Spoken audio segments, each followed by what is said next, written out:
Digging a little deeper into this unrealized capital gains conversation, this is, I would say, a pretty controversial topic with some people. We can go over and again, you'll get this actual link so you can read the article yourself.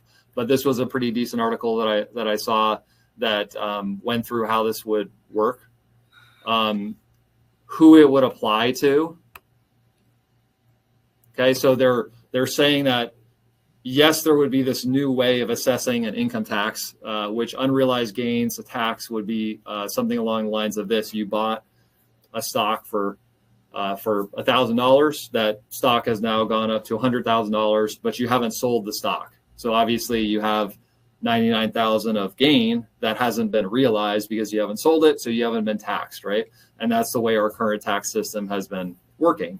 So what this tax talks about is for certain people with a net worth above a certain amount, in this example, it's $100 million, there would be an annual minimum tax that would apply, in which their unrealized capital gains would also be calculated.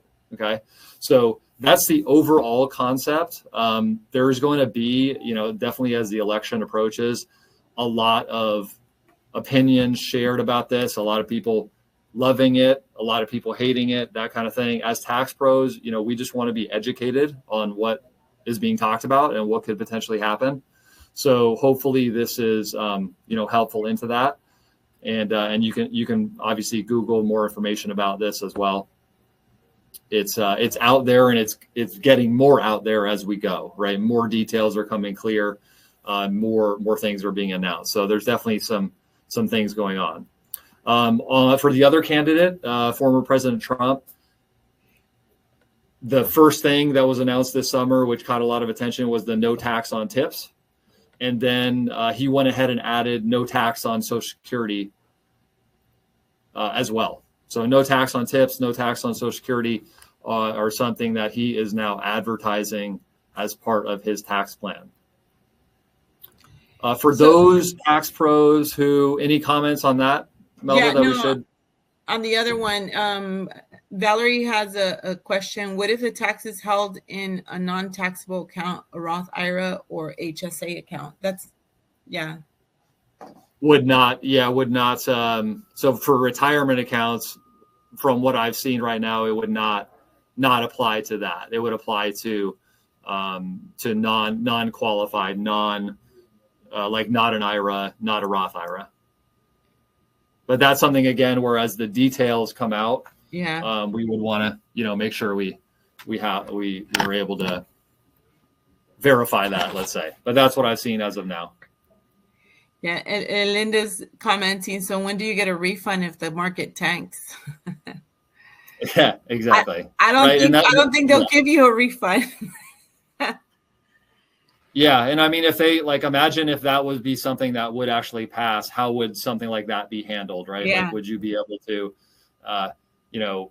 claim losses, right? Even if you hadn't sold the stocks, and there's a lot of things that would be, there'd be some form changes for sure. Because then you're limited to the $3,000 loss a year, right? Which is it's like so many things.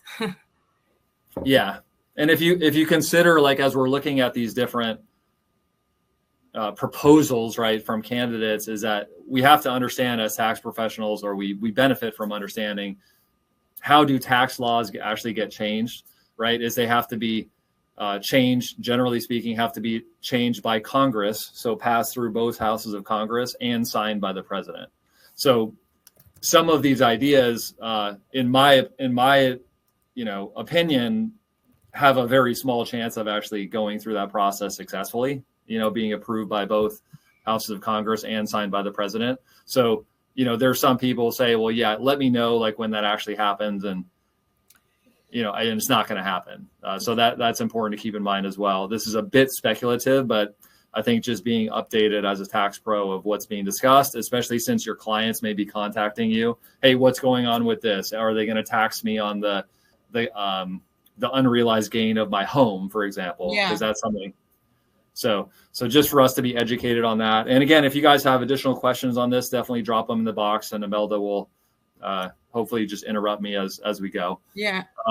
Valerie's asking the thing on the home too, but I think that I heard that it's like, it's not going to be on the homes, but it is, but people are just unsure, going back to that. It's, Yeah. And so if you look at the article that's linked, it says, for households with 100 million of net worth. So would that household then have to potentially pay tax on unrealized gain from a home?